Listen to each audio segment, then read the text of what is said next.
лади, лади, запей бабо, като лани, на нас весело да стане, на нас весело да стане. Лади, лади, лади, лади. С постна коледна трапеза с коледарска песен започна празника Игнажден в СОУ Пейо Яворов, организиран от двете групи ученици при свободно избираем предмет, заедно с педагога Валентина Димитрова. Той се превърна в урок по родолюбие. Ти, Игнат, момите гадаят за кого ще се омъжи. Ритуалът е такъв. Момата сяда на дръвника и се посипва с ечемик, като нарича: който ме е на късмет да дойде нощес да се жени. След това момата взема в едната си ръка трески, а в другата ечемик и влиза в къщата. Треските остава край огнището, а ечемика поставя под възглавницата си. Този, който и се присъедини през нощта, ще бъде неин съпруг. Не искам да гадая, но мисля, че поне някой от нас тази вечер ще бръкне в чувала с ечемик. Да, и после ще разказвам кого е сънувала. Момичета много се размечтахте. А знаете ли, че на Игнажден жените измитат комините и изхвърлят сажите, заедно с метлата. Посипват откъденото жито и пепел около къщата. Това се прави, за да се запази благополучието от недоброжелателството на магиосност. Че в този ден се събират и коледарите, за да заучават коледарски песни. Една от тях вече чухме: замъти се Божа майка от Игнажден до Коледа, да се роди млада Бога. Друго българско поверие тълкува деня така: на Игнажден е добре да се поработи от всичко по-малко. Така през годините работата ще върви по-леко.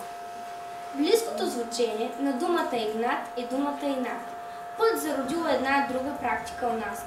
Народът смята, че всичко, което се прави на свети Игнат, упорито ще става през цялата година. Той ще за инаци така да става. На този ден има и много забрани. Не бива да се изнася нищо от къщата. Най-вече огън, жар или сол, за да не излезе берекетът. Не се иска и не се дава нищо назаем. Не се става от трапезата по време на ядене, защото кокошките няма да мътят. Не се излиза на двора, за да мътят кокошките повече. Не се вари боб, за да не бие градушка. Не се пере, за да не налети болест. Не знам, че този празник е свързан с толкова много забрани. О, има и още. Нашите прадеди не са имали готин синоптик като Емил Чолаков и на този ден сами са създавали синоптична прогноза за следващите месеци. Ако на Игнажден времето е ясно, през април ще има суша. Ако вали дъжд, през април ще има дъждове и плодородие. Добре е, ако на Игнажден, а също и по Коледа, вали сняг. Ако на Игнажден времето е облачно, реколтата ще е добра и в кошерите ще има изобилие.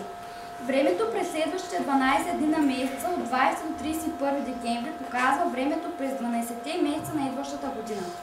20 декември определя какво ще е времето през януари, 21 за февруари. Децата разказваха подробности за традицията, правиха гадания за новата година, размечтаха се за своите нови успехи, доказаха, че познават и народната кулинария. Предизвикаха и публиката да се включи в празника с отговор на въпроси, свързани с отбелязване на Игнажден и Коледа. Всичко, което се прави в тези предколедни дни, има своята магическа сила и учениците от СОУ Пейо Яворов вече знаят това. Вместо край на празника, те отправиха своето послание за доброта към всички.